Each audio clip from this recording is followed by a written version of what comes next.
سن رہے ہیں SeeratLibrary.com پر رخ مصطفیٰ۔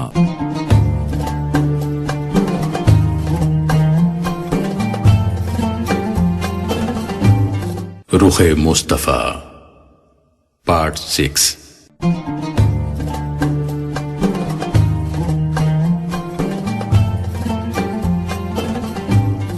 شام کا دوسرا سفر۔ رسول اللہ صلی اللہ علیہ وآلہ وسلم کے اعلیٰ اخلاق نے تمام مکے والوں کو بہت متاثر کیا۔ آپ کی امانت، دیانت اور صداقت کا چرچا پورے عرب میں ہو چکا تھا۔ رسول اللہ کی جوانی انتہائی پاکیزہ اور مثالی تھی۔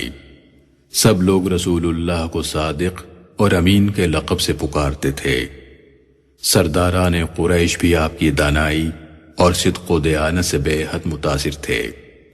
آپ کے طرز تکلم، نیک نفسی، حکمت و دانشمندی، اعلیٰ حوصلگی، حلم، ضبط اور شرافت و نجابت کا پورے اہل مکہ میں شہرہ تھا۔ اللہ کے آخری رسول حسن اخلاق کا اعلیٰ ترین مظہر تھے۔ اللہ کریم نے اپنی کائنات کو اعلیٰ اخلاق و معاملات کا مثالی انسان بھی تو دکھانا تھا۔ کیا کوئی بشر اپنی ابتدائی 40 سالہ زندگی میں ایسی مثال دکھا سکتا ہے جیسی رسول اللہ کی حیات نے پیش کی؟ رسول اللہ کی زندگی اعلان نبوت سے پہلے اور بعد میں ایک ہی معیار پر گزری۔ یہ بذات خود ایک معجزہ ہے۔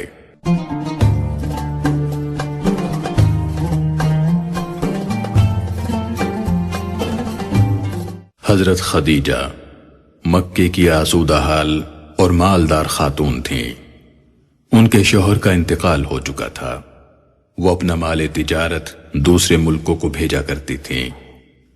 انہوں نے جب رسول اللہ کی امانت و دیانت کی شہرت سنی تو آپ سے درخواست کی کہ ان کا مال تجارت ملک شام لے جائیں۔ جو معاوضہ وہ دوسروں کو دیتی ہیں آپ کی اچھی شہرت کی وجہ سے آپ کو دگنا دیں گی۔ رسول اللہ نے ان کی اس پیشکش پر اظہار رضامندی فرمایا۔ حضرت خدیجہ مکے میں عفت شعار اور پاکیزہ سیرت خاتون تھیں۔ تجارتی سوجھ بوجھ بھی رکھتی تھیں۔ انہوں نے آپ کے ساتھ اپنے غلام میسرہ کو بھی روانہ کر دیا تاکہ وہ راستے میں آپ کی خدمت کرتا رہے۔ جناب خدیجہ کا رسول اللہ پر اعتماد اس بات کی گواہی ہے کہ صرف ذاتی زندگی ہی نہیں، آپ کاروباری لین دین اور معاملات میں راست کوئی، دیانتداری اور سمجھداری میں اپنا کوئی ثانی نہیں رکھتے۔ جب رسول اللہ شام کے مشہور شہر بصرہ پہنچے تو ایک خانقاہ کے سامنے جا کر ایک درخت کے نیچے ٹھہرے۔ خانقاہ میں مقیم نستورہ راہب نے خانقاہ سے باہر آ کر حضرت خدیجہ کے غلام میسرہ سے پوچھا کہ درخت کے نیچے کون ہے؟ میسرہ نے جواب دیا، محمد، قریشی مکہ کے ایک معزز اور محترم شخص ہیں۔ مکے میں صادق اور امین کے نام سے پکارے جاتے ہیں۔ نستورہ نے کہا، میں نے تورات اور انجیل میں اللہ کے آخری رسول کی نشانیاں پڑھی ہیں، وہ سب ان میں دیکھ رہا ہوں۔ مجھے یقین ہے کہ یہ اللہ کے آخری رسول ہیں۔ میں گواہی دیتا ہوں کہ محمد اللہ کے وہ نبی امی ہیں جن کی خبر حضرت عیسیٰ ابن مریم نے دی ہے۔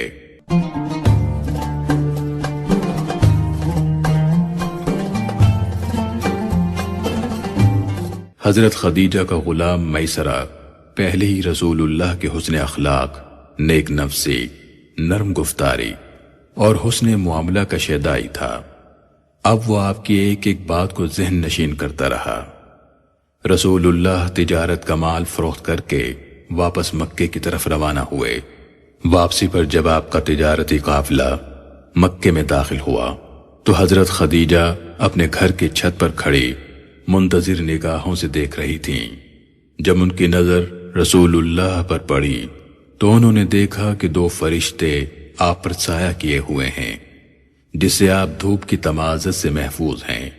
حضرت خدیجہ کے دل پر اس نورانی منظر کا خوشگو اثر ہوا۔ بعد ازاں جب قافلہ مکہ پہنچ گیا تو انہوں نے میسرہ سے اس نورانی منظر کا ذکر کیا۔ میسرہ نے بتایا کہ میں پورے سفر میں یہی منظر دیکھتا رہا ہوں۔ پھر اس نے نستورہ راہب کی ساری گفتگو سے بھی حضرت خدیجہ کو آگاہ کیا۔ سفر کے تمام حالات و واقعات اپنے غلام میسرہ سے سن کر حضرت خدیجہ کے دل میں رسول اللہ کی عظمت مزید جاگزیں ہو گئی۔ اس مرتبہ حضرت خدیجہ کو سابقہ تجارتی قافلوں سے دگنا منافع ہوا، جو ان کی توقع سے بھی زیادہ تھا۔ انہوں نے خوش ہو کر وعدے کے مطابق جتنا حصہ بنتا تھا اس سے بھی زیادہ رسول اللہ کی خدمت میں پیش کیا۔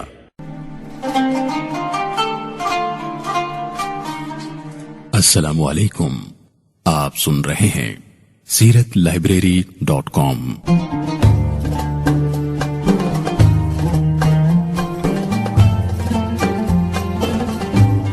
ازدواجی زندگی کا آغاز۔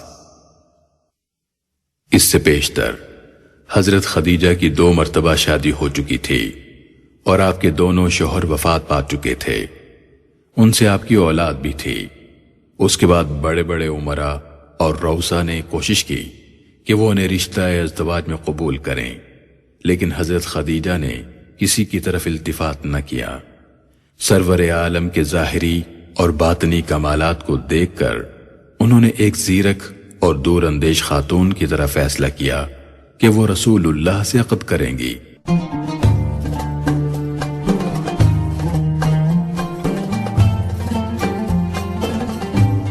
رسول اللہ کی مرضی دریافت کرنے کے لیے اپنی ایک ہمراہ سہیلی نفیسہ سے کہا کہ وہ کسی طرح رسول اللہ کی رائے اس بارے میں معلوم کرے۔ یہ واقعہ نفیسہ کی زبانی سنیے۔ نفیسہ نے کہا، خدیجہ ایک عقل مند، بہادر اور شریف النفس خاتون تھیں۔ نسب میں اعلیٰ، شرافت میں عرفہ، مال و ثروت میں سب سے زیادہ۔ ساری قوم کے شرفاء ان سے نکاح کے لیے بے قرار تھے اگر ان کا بس چلتا۔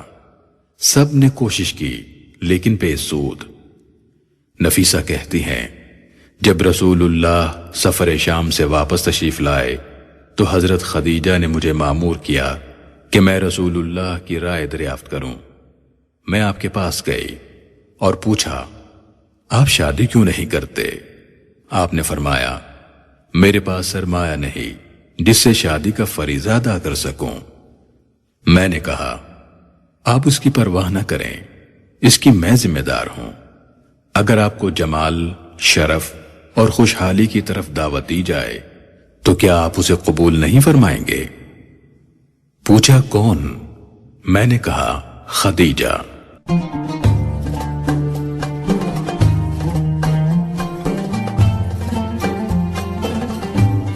رسول اللہ نے فرمایا، میرے لیے یہ کیوں کر ممکن ہے؟ یہ جواب سن کر میں خوشی خوشی جناب خدیجہ کے پاس گئی اور جا کر سارا ماجرا کہہ سنایا۔ جناب خدیجہ نے رسول اللہ کو اپنے ہاں آنے کی دعوت دی۔ رسول اللہ تشریف لے گئے، بات چیت ہوئی۔ جب انہیں یقین ہو گیا کہ رسول اللہ ان کی درخواست کو مسترد نہیں کریں گے تو کہنے لگی، میرے چچا زاد، میں اس لیے تم میں رغبت رکھتی ہوں کہ رشتے میں تم میرے قریبی ہو۔ اپنے قوم میں تمہاری شان بلند ہے۔ امانت، حسن خلق، صدق مال آپ کی خصوصی صفات ہیں۔ جب انہوں نے ادب و احترام کے ساتھ اپنی خواہش کا اظہار کیا تو رسول اللہ نے اسے قبول کر لیا۔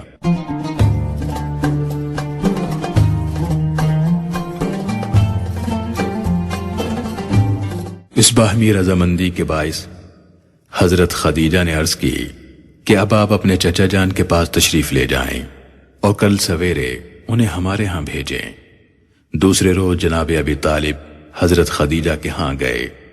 حضرت خدیجہ نے جناب ابی طالب سے کہا، آپ میرے چچا کے پاس جائیں اور اپنے بھتیجے کے لیے میرا رشتہ طلب کریں۔ جناب ابی طالب نے اس پر اپنی خوشنودی کا اظہار کیا اور فرمایا، ھذا ضبع اللہ، یہ قدرت الہی کا کرشمہ ہے۔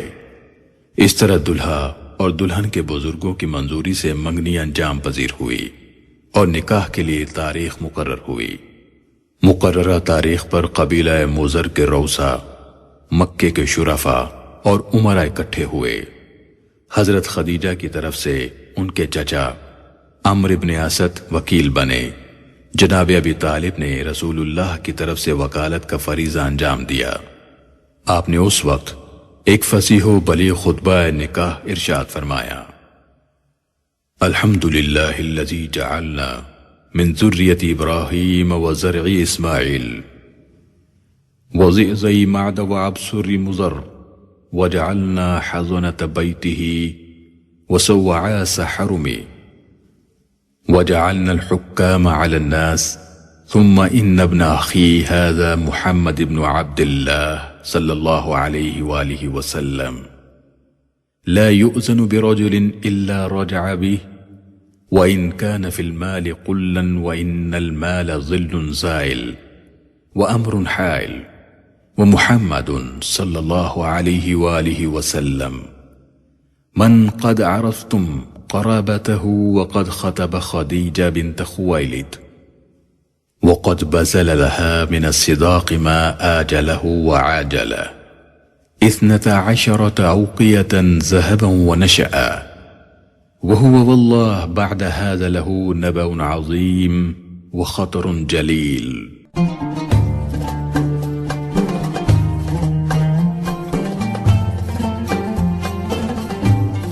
سب تعریف اللہ کے لیے ہیں جس نے ہمیں حضرت ابراہیم کی اولاد سے، حضرت اسماعیل کی کھیتی سے، معد کی نسل سے اور مضر کے اصل سے پیدا فرمایا، نیز ہمیں اپنے گھر کا پاسبان اور اپنے حرم کا منتظم مقرر کیا۔ ہمیں ایک ایسا گھر دیا جس کا حج کیا جاتا ہے اور ایسا حرم بخشا جہاں امن میسر آتا ہے، نیز ہمیں لوگوں کا حکمران مقرر فرمایا۔ حمد کے بعد میرا یہ بھتیجا جس کا نام محمد ابن عبداللہ ہے، اس کا دنیا کے جس بڑے سے بڑے آدمی کے ساتھ موازنہ کیا جائے گا اس کا پلڑا بھاری ہوگا۔ اگر یہ مالدار نہیں تو کیا ہوا؟ مال تو ایک ڈھلنے والا سایہ ہے اور بدل جانے والی چیز ہے، اور محمد جس کی قرابت کو تم خوب جانتے ہو، اس نے خدیجہ بنت خویلد کا رشتہ طلب کیا ہے اور 12.5 اوقیہ سونا مہر مقرر کیا ہے، اور بخدا مستقبل میں اس کی شان بہت بلند ہوگی، اس کی قدر و منزلت بہت جلیل ہوگی۔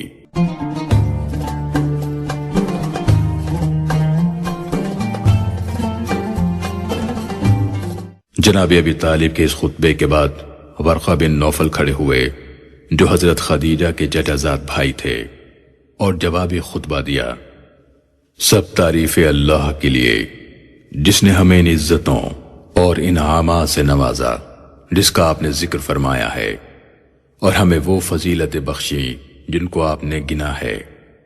پس ہمارے سارے عرب کے سردار اور راہبر ہیں، اور تم بھی ان صفات سے متصف ہو۔ قبیلے کا کوئی فرد ان کا انکار نہیں کرتا، اور کوئی شخص تمہاری فضیلت کو رد نہیں کرتا۔ ہم اپنا تعلق تم سے استوار کرنے میں بڑا اشتیاق رکھتے ہیں۔ اے خاندان قریش کے سردارو، گواہ رہو، میں نے خدیجہ دختر خویلد کا نکاح محمد بن عبداللہ کے ساتھ کر دیا ہے۔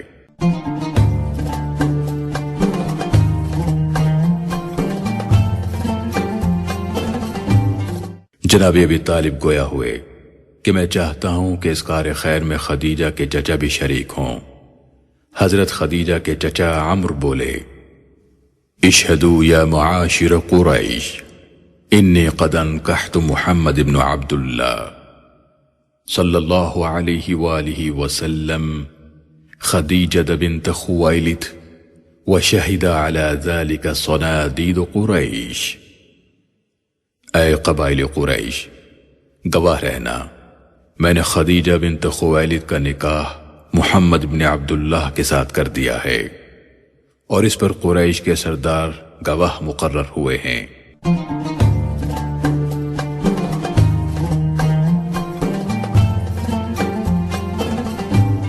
ہادیہ ان سجاں کی یہ پہلی شادی تھی جو حضرت خدیجہ رضی اللہ تعالیٰ عنہ کے ساتھ اس اہتمام اور شان و شوکت کے ساتھ انجام پذیر ہوئی اور قیامت تک امت کے لیے ان گنت خیرات و برکات کا سرچشمہ بنی۔ اس وقت رسول اللہ کا عنفوان شباب تھا، عمر مبارک 25 سال تھی، اور سیدہ خدیجہ رضی اللہ تعالیٰ عنہ کی عمر 40 سال، اور اس سے پہلے وہ 2 بار بیوہ ہو چکی تھیں۔ یہاں ایک روایت کا ذکر کر دینا بھی مناسب معلوم ہوتا ہے تاکہ اس سے جو غلط فہمی پیدا کی جا سکتی ہے اس کا ازالہ ہو سکے۔ کچھ کج فہم لوگ کہتے ہیں خویلد ابن اسد یعنی حضرت خدیجہ کے والد کو شراب پلا کر مدہوش کر دیا گیا کیونکہ وہ اس رشتے پر رضامند نہیں تھے۔ اسی حالت میں نکاح ہوا۔ جب خویلد ابن اسد کو ہوش آیا تو اس رشتے سے انہوں نے انکار کر دیا۔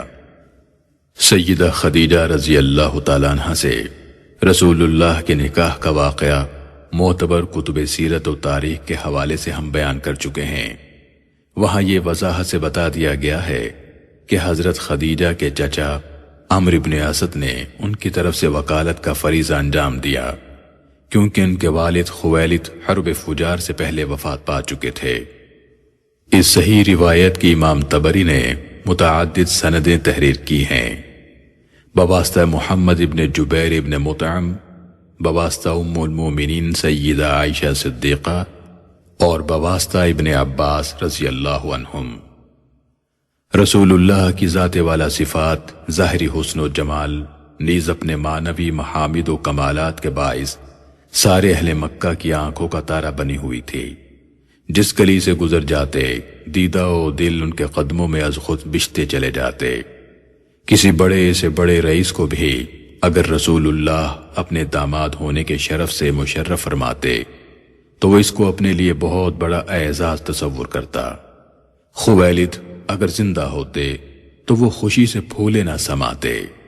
نیز یہ تقریب نکاح لوگوں کی نظروں سے چھپ کر کسی کنج تنہائی میں انعقاد پذیر نہیں ہوئی تھی، یہ تو ایک محفل عام تھی۔ بنو ہاشم کے سردار عبد المطلب کے سارے فرزند یعنی رسول اللہ کے سارے چچا اس میں شریک تھے۔ ان کے علاوہ خاندان قریش کے قابل ذکر افراد مدعو تھے۔ ان کی غیرت یہ کب گوارا کر سکتی تھی کہ ایک ایسی بیوہ سے اپنے عدیم المثال بھتیجے کا عقد کریں جس کا باپ رضامند نہ ہو، اور پھر اس کے لیے ایک ایسی نازیبہ حرکت کریں جو اس جاہلی معاشرے میں بھی بنظر استحسان نہ دیکھی جاتی تھی۔ خود حضرت خدیجہ رضی اللہ تعالیٰ عنہ جیسی عفت مآب اور عصمت شعار خاتون جو اس فسق و فجور کے دور میں طاہرہ کے لقب سے مشہور تھیں، اپنے لیے اس طرز عمل کو کیوں کر پسند کر سکتی تھیں؟ اس بے مثل رفیقہ حیات کی آمد سے سرور عالم کی زندگی میں ایک خوش آئند اور مسرت آگیں انقلاب رونما ہوا۔ حضرت خدیجہ رضی اللہ تعالیٰ عنہ کی بھرپور محبت اور شبانہ روز خدمت گزاری نے اس خلا کو بڑے سلیقے سے پر کرنے کی سعی مشکور کی جو سیدہ آمنہ کے سایہ عاطفت کے اٹھ جانے سے رسول اللہ بچپن سے ہی محسوس کرتے تھے۔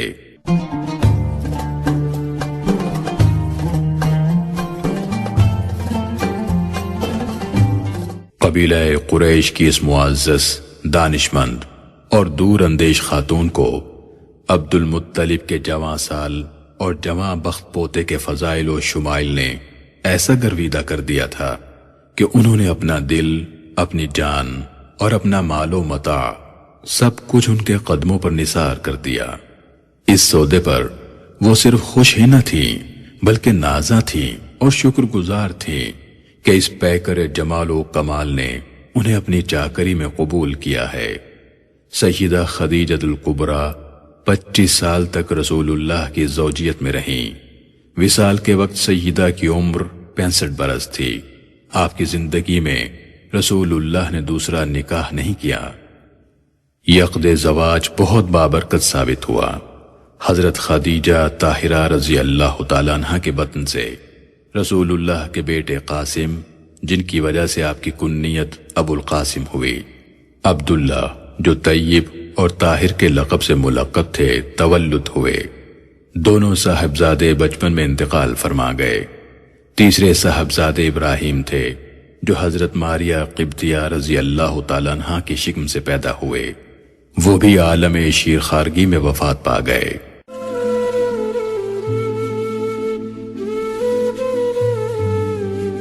السلام علیکم، آپ سن رہے ہیں سیرت لائبریری.com۔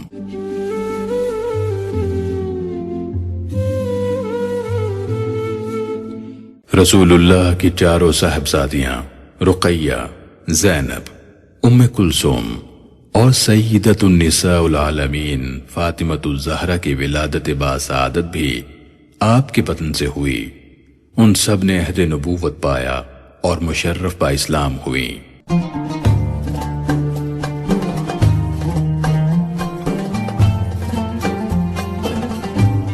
علی المرتضی کرم اللہ وجہہ کی کفالت۔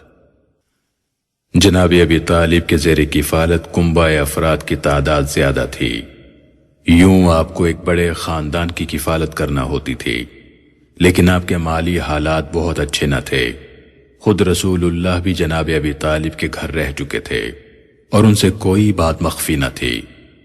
رسول اللہ صلی اللہ علیہ وآلہ وسلم کی شادی سیدہ خدیجۃ الکبریٰ رضی اللہ تعالیٰ عنہ سے ہوئی تو اللہ تعالیٰ نے آپ کو غنی کر دیا۔ آپ نے اپنے چچا کا بوجھ ہلکا کرنے کی خاطر حضرت علی کرم اللہ وجہہ، جن کی عمر اس وقت 4-5 سال تھی، اپنی کفالت میں لے لیا۔ سید عالم اور جناب خدیجۃ الکبریٰ نے ان کو اپنی اولاد کی طرح رکھا۔ حضرت علی رضی اللہ تعالیٰ عنہ کی تعلیم و تربیت آغوش نبوت ہی میں ہوئی۔ یہ سعادت اور فضیلت کائنات عالم میں حضرت علی اور حضرت زید ابن حارثہ کو حاصل ہے کہ ان دونوں نے رسول اللہ کے گھر میں ہوش سنبھالا اور آشنائے رموز مزاج نبوت ہوئے۔ اس عظیم درسگاہ کے فیضیاب کے سامنے بھلا عقل اور دانائی، علم و حکمت اپنی بے چارگی کے سوا کیا احساس کرے۔ طالب علم علی جیسا، کفالت کرنے والی خدیجۃ الکبریٰ، ہدایت و رہنمائی کرنے والے عالمین کے سردار، پھر جناب علی کو باب العلم کے علاوہ اور کیا نام دیا جائے؟ جس نے اس معتبر ترین گھرانے میں پرورش پائی ہو اور اللہ کا شیر ہو، وہ فاتح خیبر نہ ہو تو اور کیا ہو؟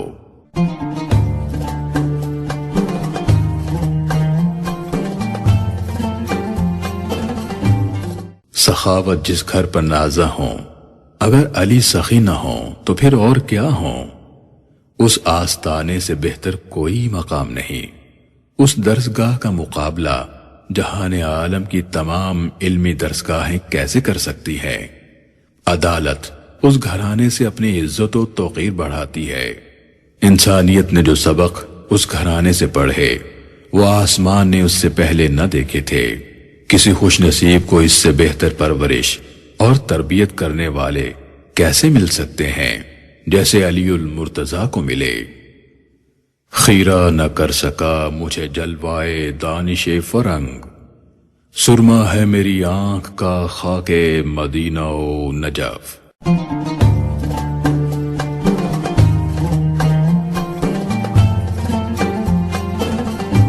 سیرت لائبریری پر آپ سن رہے ہیں مرزا ریاض احمد کی عقیدت و مودت سے لکھی گئی کتاب رخ مصطفیٰ۔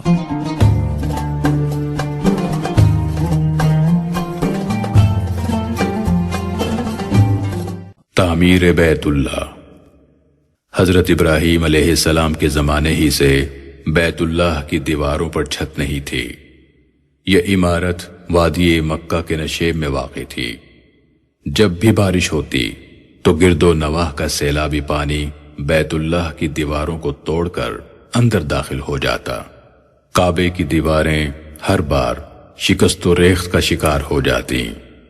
اندرین صورتحال قریش نے فیصلہ کیا کہ بیت اللہ کی موجودہ عمارت کو شہید کر کے انہی بنیادوں پر پختہ عمارت بنائی جائے جو بارشوں کا مقابلہ کر سکے۔ جب قریش نے بیت اللہ کی اس شکستہ عمارت کو شہید کر کے نئی عمارت تعمیر کرنے کا اتفاق رائے سے فیصلہ کر لیا تو ان میں سے ایک بزرگ ابو وہب نے تمام قریش سے حلف لیا کہ وہ بیت اللہ کی تعمیر میں صرف اپنی پاک اور حلال کمائی سے ہی حصہ ڈالیں گے۔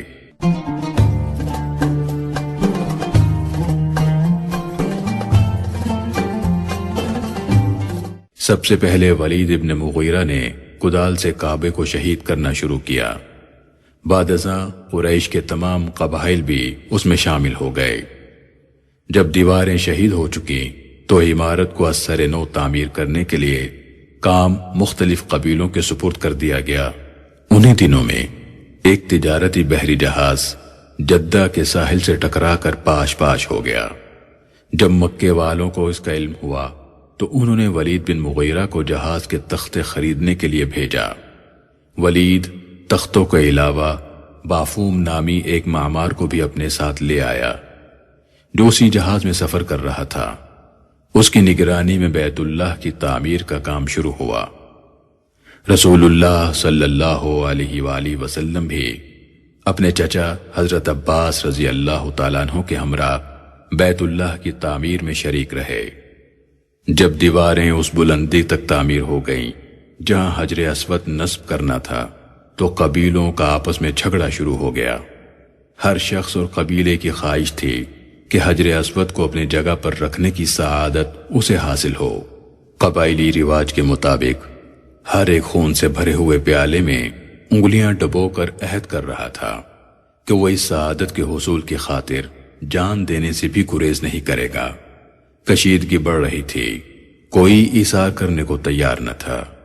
یہ صورتحال دیکھ کر ابو امیہ بن مغیرہ جو قریش کا سب سے عمر رسیدہ اور جہاں دیدہ آدمی تھا، اس نے سارے دعوے داروں کو جمع کیا اور تجویز پیش کی کہ کل صبح حرم شریف میں جو شخص سب سے پہلے داخل ہو حجر اسود نصب کرنے کے بارے میں وہ جو فیصلہ کرے اسے سبھی مان لیں۔ اس تجویز پر اتفاق ہو گیا اور ہر شخص صبح کے انتظار میں مضطرب رہا۔ اگلی صبح حرم شریف کے دروازے بنی شیبہ سے جو سب سے پہلے حرم بیت اللہ میں داخل ہوا وہ اللہ کا رسول تھا۔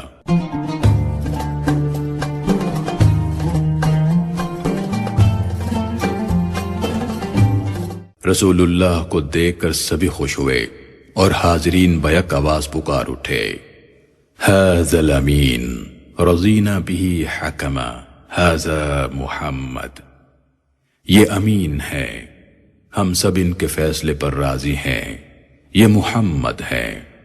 رسول اللہ نے فرمایا کہ تمام قبیلوں کے لوگ جو حجر اسود کو اس کے مقام پر رکھنا چاہتے ہیں وہ ایک ایک سردار چن لیں۔ ہر قبیلے نے اپنا اپنا سردار چن لیا تو رسول اللہ نے اپنی چادر بچھا کر حجر اسود اس پر رکھا اور تمام سرداروں کو کہا کہ سب لوگ اس چادر کو تھام کر حجر اسود کو اٹھائیں۔